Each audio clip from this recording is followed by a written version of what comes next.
The Islamic State threatens Israel. Skywatch TV News, June 1st, 2015. I'm Derek Gilbert.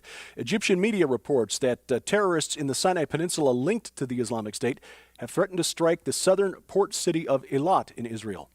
However, those reports also indicate that such an operation would follow operations against Hamas in the Gaza Strip. Tensions between Hamas and ISIS have risen in recent months.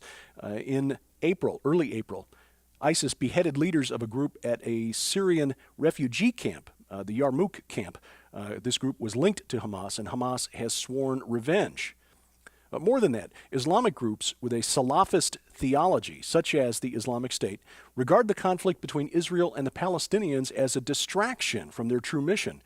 ISIS, for example, is focused on cleansing Muslim lands, Syria, the Levant, their name, Islamic State in Iraq and the Levant, cleansing those lands of heretics, such as Hamas. So as we've said before on this program, in the short term anyway, the Islamic State may be more of a threat to Saudi Arabia, Jordan, and Iran perhaps, than even Israel. A group in Indonesia is preparing for the arrival of the angel Gabriel and his spaceship. Leah Eden, who is the leader of the Salamullah religious sect, that means God's Kingdom of Eden, has asked the government of Indonesia to allow a UFO piloted by Gabriel to land near Jakarta, the capital, to collect her and her followers. Now, of course, since she also predicted that a massive earthquake would hit Jakarta before the end of May, and that didn't happen, I'm not optimistic about this one coming true either.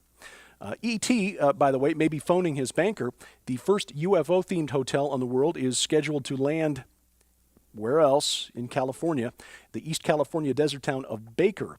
It's about an hour and a half southwest of Las Vegas on Interstate 15. The $30 million project, which has been approved by the board of San Bernardino County now, would feature 31 rooms on 2 floors in a building that looks like a full-sized spacecraft.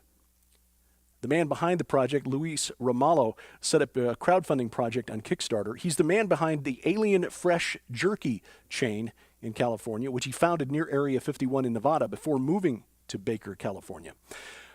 Just a couple hours south of there over the weekend, a couple thousand UFO enthusiasts visited the high desert for the Contact in the Desert convention. This is described as the Woodstock of UFO conventions.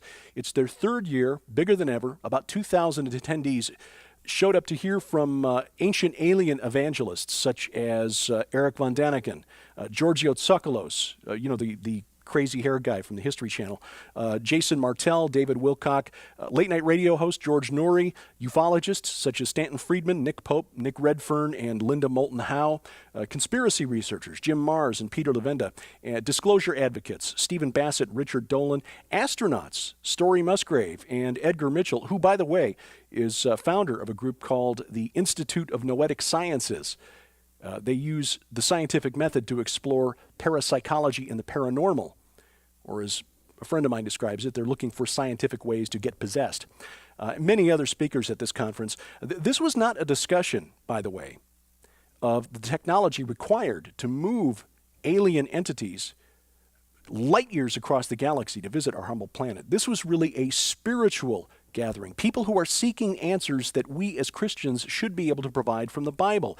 For example, workshops at the Contact in the Desert Convention included how to access the galactic consciousness, ancient mystical practices and the parallels to space travel, and how the Ark of the Covenant powered the Great Pyramid of Giza like a battery.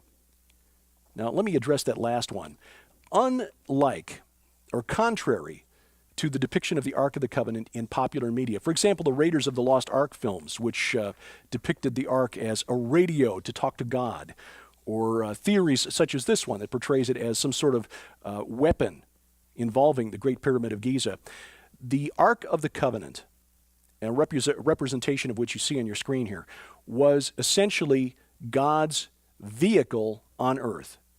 He was literally present among the Israelites during the time that they left Mount Sinai and until the time, at least through the time of King Solomon. And the depiction of the ark that you see here with the 2 cherubim with their wings touching across the top, that was called the mercy seat, and at least 7 different places in the Old Testament. Yahweh is described as he who is enthroned on the cherubim. 1 Samuel 4:4, the Lord of hosts who is enthroned on the cherubim. 2 Samuel 6:2, the Lord of the hosts who sits enthroned on the cherubim. 2 Kings 19:15, O Lord, the God of Israel, enthroned above the cherubim. 1 Chronicles 13:6, the Lord who sits enthroned above the cherubim. Psalm 80 verse 1, you who are enthroned upon the cherubim, shine forth. Psalm 99, the Lord reigns, let the peoples tremble, he sits enthroned upon the cherubim. Isaiah 37 verse 16, O Lord of hosts, God of Israel, enthroned above the cherubim. It was not a battery. The Ark of the Covenant was where God literally traveled as he traveled with and among his people, his chosen people, the Israelites. Now, the point is that contact in the desert was a spiritual gathering. Key quotes from some of the attendees reported by the major media. A 72-year-old chiropractor from Oregon said, what is truth? What is the nature of reality? What are we doing here? What is life about? Those are the kind of answers I have spent the better part of my life searching for. A 65-year-old retired construction worker from Colorado. I've been on this earth 65 years and I still don't know who we are or why we are here. That's why I came. They're not trying to find out how the aliens from Zeta Reticuli managed to engineer a craft that would cover the distances between the stars. They are looking for answers.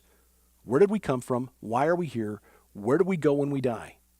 All of those answers are contained between the covers of the Bible. And that's why we address this topic so frequently at Skywatch TV. With all due respect to people who question the wisdom of addressing this topic in this forum, we are not indulging our love of science fiction. We are not trying to sensationalize Bible prophecy for the sake of selling books. The UFO phenomenon is a deception that has snared many of our friends, family members, and colleagues. To give you an example, depending on which survey you look at, anywhere from about a third to about 3/4 of American adults say that they believe UFOs are now or have been visiting the Earth. Most famous of these surveys was a recent survey done for the National Geographic Channel, which runs one of these UFO chaser shows. Now, while about 3/4 of American adults also say that they believe in God, that's a very fuzzy definition. When one says he or she believes in God, what do they mean by that? In 2009, the Barna Group did a survey. They asked American adults whether they agreed with a certain set of beliefs to try to find how many American adults, the percentage of American adults with a biblical worldview. And for the purpose of the survey, the Barna Group defined a biblical worldview as someone who held these 6 positions, agreed with these 6 points. That absolute moral truth exists, that the Bible is totally accurate, that Satan is a real being or force and not merely symbolic, that a person cannot earn their way into heaven by trying to be good, that Jesus Christ lived a sinless life on earth, and that God is the all-knowing, all-powerful creator of the world who still rules the universe today. Anyone who agreed with those 6 positions was defined by Barna as having a biblical worldview. And according to the survey results, only 9% of American adults have a biblical worldview. But more surprising was that only 19% of people who described themselves as born-again Christians have a biblical worldview. Now, if you believe in the God as described in the Bible, agreeing with these 6 positions should be a no-brainer. Again, 19% of born-again Christians with a biblical worldview. That means there are as many as 8 times as many American adults who believe that ET has visited the earth than believe in God as he has revealed himself to us in the Bible. That is why we address this topic so frequently on Skywatch TV. UFO conferences and belief in ancient aliens are at an all-time high, while survey after survey indicates that belief in God among Americans is declining. Skywatch TV on the air again tomorrow night. Tom Horn hosts Steve Quayle, his good friend, talking about Steve's new book, Little Creatures, the truth behind the myths of elves, fairies, sprites, imps, goblins, and so forth. That will air tomorrow night on the Christian Television Network, DirecTV Channel 376, Dish Network Channel 267, Glory Star Channel 117, and of course it will stream live online at ctnonline.com. That's the website for the Christian Television Network. Now, of course, if you can't watch it live, you'll be able to catch it later in the week at skywatchtv.com or Wednesday morning on our Roku channel.